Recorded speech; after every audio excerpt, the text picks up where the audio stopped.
இன்னைக்கு நாம பேச போறது என்னன்னா, யூரின் ரிட்டென்ஷன் பத்தி தான் பேச போறோம். இது எதனால நடக்குதுன்னா, உங்களோட யூரின் வெளியேறாம உங்களோட சிறுநீர் பையிலே தங்குறனால இந்த பிரச்சனை நெறைய பேருக்கு வருது. இந்த பிரச்சனை வந்தா உங்களுக்கு உடம்புல என்னென்னலாம் நடக்கும்னா, ஃபர்ஸ்ட்டு பார்த்தீங்கன்னா, உங்களோட வயித்துல வலி ஏற்பட ஆரம்பிச்சுரும்.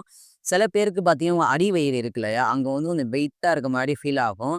சில பேருக்கு யூரின் போகணும்னு தோணும். ஆனா, போனா பார்த்தீங்கன்னா, ஒழுங்கா வராது.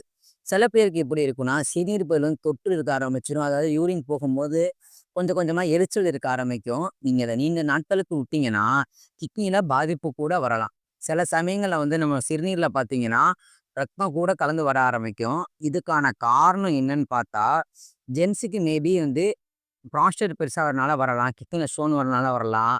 அப்புறம் சொல்லப்போனா, நான் சொன்னேன் இல்லையா ஃபர்ஸ்ட்டே உங்களுக்கு, சிறுநீர்ல எரிச்சல் இருக்கனால வரலாம். டயபெட்ஸ் அதாவது நம்ம ரத்தத்துல சர்க்கரையோட அளவு அதிகமானாலும் வரலாம். நரம்பு பிரச்சனை இருந்துச்சுன்னா அதனாலயும் வரலாம்.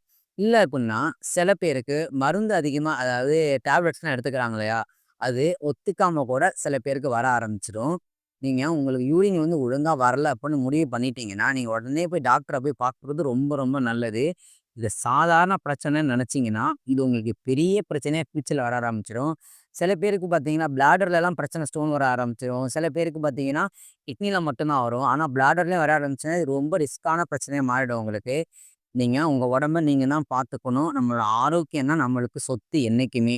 சும்மா லேசான பிரச்சனையா தான் உங்களுக்கு தெரிய ஆரம்பிச்சுரும். நம்ம நெறைய தண்ணி குடிச்சாலே சரியாக ஆரம்பிச்சுரும். ஹாட் வாட்டர் எதனா குடிச்சாலே சொல்லப்போனா சரியாக ஆரம்பிச்சுரும். ஆனா பெரிய பிரச்சனை இருந்துச்சுட்டு கண்டிப்பா நீங்க போய் டாக்டர தான் பார்க்கணும். பார்த்தீங்கன்னா தான் டோட்டலா உங்கள நீங்க சேஞ்ச் பண்ணிக்க முடியும். இந்த வீடியோ புடிச்சிருந்தா லைக் பண்ணுங்க, ஷேர் பண்ணுங்க, சப்ஸ்கிரைப் பண்ணுங்க. முக்கியமா நெக்ஸ்ட் என்ன பேசலான்றத கீழ கமெண்ட் பண்ணுங்க. பாய்.